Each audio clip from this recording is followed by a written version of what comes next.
क्या कभी सोचा है कि क्लियोपैट्रा का रिश्ता जिन पिरामिडों के लिए वो जानी जाती हैं, उनसे ज्यादा हमारे आज के आईफोन से हो सकता है? सुनने में थोड़ा अजीब लगता है ना? खैर, आज हम इतिहास में एक ऐसी ही यात्रा पर निकल रहे हैं जो समय को देखने का हमारा नजरिया हमेशा के लिए बदल सकती है। तो चलिए सीधे मुद्दे पर आते हैं। देखिए, हमारा दिमाग ना समय के साथ एक खेल खेलता है, खासकर जब बात बहुत पुराने यानी प्राचीन इतिहास की हो। ये सदियों को, हजारों सालों को एक छोटे से तल में समेट देता है, जिससे हमारे जहन में एक धुंधली सी और अक्सर गलत तस्वीर बनती है। जरा इस नंबर पर गौर कीजिए, 2500 साल। ये बहुत बहुत लंबा वक्त है, इतना लंबा कि इसे ठीक से समझ पाना भी मुश्किल है। और यही नंबर आज हमारी पूरी कहानी का सेंटर पॉइंट है। लेकिन 2500 साल, इसका असल में मतलब क्या है? क्या हम वाकई में इतने लंबे समय के फासले को महसूस कर सकते हैं? ज्यादातर मामलों में नहीं। हमारा जो पहला अंदाजा होता है ना, वो हमें धोखा दे जाता है, और आज हम उसी धोखे से पर्दा उठाने वाले हैं। ये एक आम सी बात है जो हम सब करते हैं। जैसे ही कोई प्राचीन शब्द बोलता है, हमारे दिमाग में क्लियोपैट्रा, रोम के योद्धा और मिस्र के पिरामिड सब एक फ्रेम में फिट हो जाते हैं, मानो ये सब एक ही जमाने की बातें हों। लेकिन असलियत इससे कहीं ज्यादा हैरान करने वाली है। तो इस गलत फहमी को दूर करने के लिए चलिए एक पहेली सुलझाते हैं। ये पहेली क्लियोपैट्रा के बारे में है, और इसका जवाब समय के बारे में हमारी पूरी सोच को एक नया मोड़ दे देगा। हमारी इस पहेली में 3 किरदार हैं। एक तरफ है गीज़ा का महान पिरामिड जो हजारों साल पुराना है, बीच में है मिस्र की आखिरी रानी क्लियोपैट्रा, और तीसरी तरफ है हमारी आज की दुनिया का एक बड़ा सिंबल आईफोन। तो सवाल ये है, क्लियोपैट्रा का जमाना पिरामिड बनने के ज्यादा करीब था या फिर आईफोन बनने के? एक पल को सोचिए, हमारा दिल और दिमाग क्या कहता है। जवाब आपको चौंका सकता है। जी हां, ये बिल्कुल सच है। ये एक ऐसा फैक्ट है जो इतिहास की हमारी सारी समझ को हिला के रख देता है। क्लियोपैट्रा, जिन्हें हम प्राचीन दुनिया का प्रतीक मानते हैं, असल में हमारे इस मॉडर्न टेक्नोलॉजी वाले युग के ज्यादा करीब हैं उन पिरामिडों के मुकाबले जिनके साथ हम हमेशा उनका नाम जोड़ते हैं। अब हो सकता है ये बात सुनने में अविश्वसनीय लगे, लेकिन कहते हैं ना, नंबर्स झूठ नहीं बोलते। तो चलिए जरा इस हैरान कर देने वाली सच्चाई के पीछे का गणित देखते हैं। यहां पर तारीखें बहुत जरूरी हैं। देखिए, महान पिरामिड का काम लगभग 2560 ईसा पूर्व में पूरा हुआ था।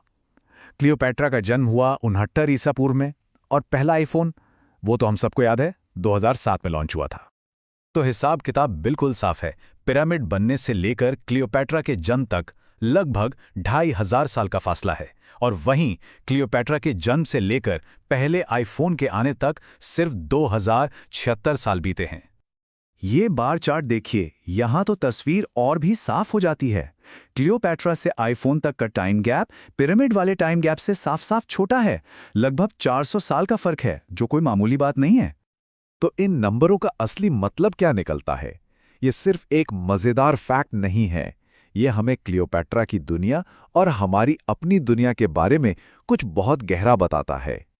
जरा सोच कर देखिए, जब क्लियोपैट्रा ने गीज़ा के पिरामिडों को देखा होगा, तो वो किसी नई बनी हुई इमारत को नहीं देख रही थीं। नहीं, वो एक ऐसे स्मारक को देख रही थीं जो उनके लिए भी उतना ही पुराना और रहस्यमयी था जितना हमारे लिए शायद कोलंबस की समुद्री यात्राएं हैं। वो भी एक टूरिस्ट की तरह अपने गहरे अतीत को देख रही थीं। इस बात को और बेहतर तरीके से समझते हैं।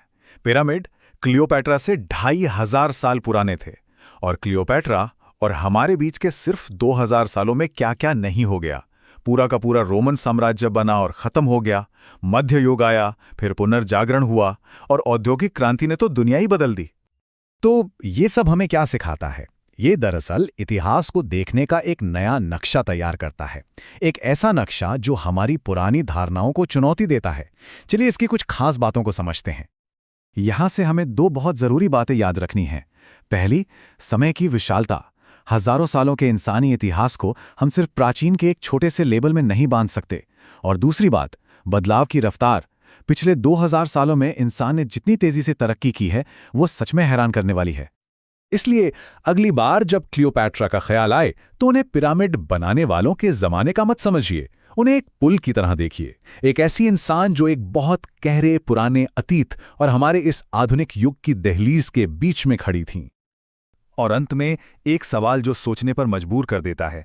जिस तरह प्राचीन को लेकर हमारी सोच गलत थी, क्या हमारी अपनी दुनिया के बारे में भी कुछ ऐसी सच्चाइयां हैं जो आज हमें बिल्कुल पक्की लगती हैं, लेकिन आज से 2000 साल बाद उतनी ही गलत और अजीब लगेंगी? ये एक दिलचस्प सवाल है ना?